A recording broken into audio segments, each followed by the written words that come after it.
ছাত্ৰ ছাত্ৰীসকল এতিয়া মই তোমালোকক 5.3 6 নম্বৰ অংকটো কৰি দি আছোঁ। 6 নম্বৰ অংকটো প্ৰশ্নটো মই পঢ়ি আছোঁ।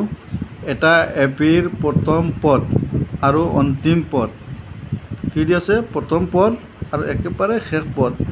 প্ৰথম পদটো হৈছে 17 আৰু শেষ পদটো হৈছে 350। যদি ইয়াৰ সাধাৰণ অন্তৰ 9 হয় তেন্তে এপিটোত কিমান পদ আছে? কিমান পদ মানে এনৰ সংখ্যা আৰু সিহঁতৰ যোগফল কিমান এইটো উলিয়াব লাগে। এইটো মই তোমালোকক সমাধান কৰি আছোঁ, চাই লোৱা।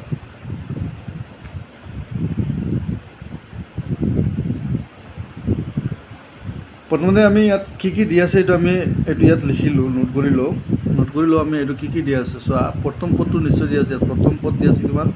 প্ৰথম পদ দি আছে 17 প্ৰথম পদ, আৰু অন্তিম পদ কিমান দি আছে? 350 কিমান দি আছে?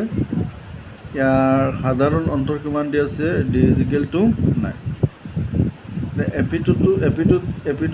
এপিটোত কিমান পদ তাৰমানে n = what আৰু সিহঁতৰ যোগফল কিমান তাৰমানে Sn = what। এই দুটা উলিয়াব লাগে, n আৰু কি? Sn। তোমালোকে 5.2ত নিশ্চয় যিটো nতম পদৰ ফৰ্মুলা পাইছা, তোমালোকে ইয়াত এইটো ইউজ কৰিলে nটো পাই যাবা। আমি এইটো অন্তিম পদৰ ফৰ্মুলাটো আছিল কি? a + n - 1 whole into d = an। ঠিক আছে। a মানে কিমান? 17, n ইয়াত এবচেণ্ট, n বিচাৰি উলিয়াব লাগে। d চোৱা, ইয়াত ডিটো তোমালোকে একবাৰে চাইছে মানুহখিনি বহুৱাই দিয়া। d মানে কিমান আছে? 9। an কিমান আছে? 350। anৰ জেগাত তোমালোকে বহুৱাই দিয়া 350। এতিয়া সংখ্যাখিনি আমি আগৰ দৰে কি কৰিম? সংখ্যাখিনি এটা এটাকৈ কি কৰিম? সোঁফাললৈ লৈ যাম দেই। n - 1 হোল ইনটু 9 = 350 প্লাছ 17 ইফালে আহিলে কি হ'ব? -17। n - 1 হোল ইনটু 9, তাৰপিছত 10ৰ পৰা 7 গ'লে কাটি দিব কিমান? 3, 4ৰ পৰা 1 গ'লে কিমান থাকিব? 3, 333।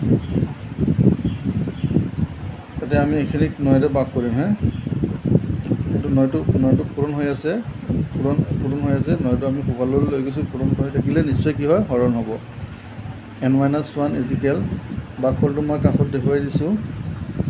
9 33ত কিবা যায়? 9 33ত যাব 3 বাৰ, 9 × 3 = 27, 9 × 3 = 13ৰ পৰা 7 গ'লে কিমান থাকিব? 6, 9 63ত কিবা যাব? 7 বাৰ।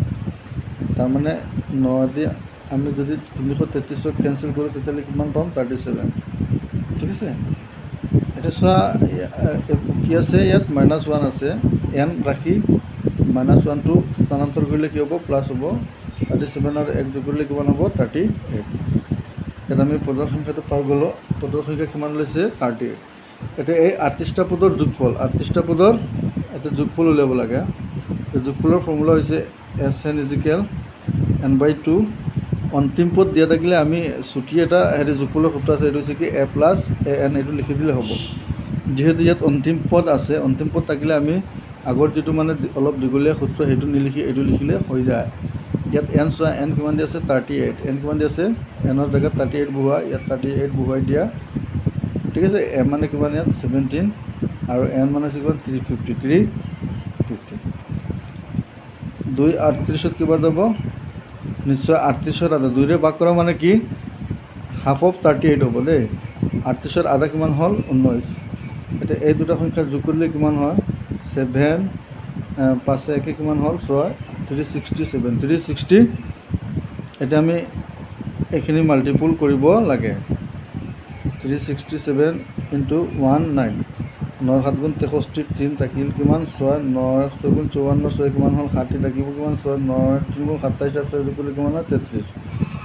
এইটো 1, 1 ৰ 7 গুণ 7, 1 ৰ 6 গুণ 6, 1 ৰ 3 গুণ 3, 3 7 6 3 কিমান হ'ল? 9, 6973, 6973। তোমালোকে এইটো ট্ৰাই কৰিবা। 697, এইটো স্পষ্ট হোৱা নাই। 6973, 69। সহজ আছে। সূত্ৰখিনি ভালদৰে শিকি ল'বা তোমালোকে। সূত্ৰৰ অংকবিলাক সহজ, কাৰণ সূত্ৰ অনুসৰণ কৰিহে আমি কৰোঁ। গতিকে তোমালোকে চেষ্টা কৰিবা, নিশ্চয় পাৰিবা। ঠিক আছে।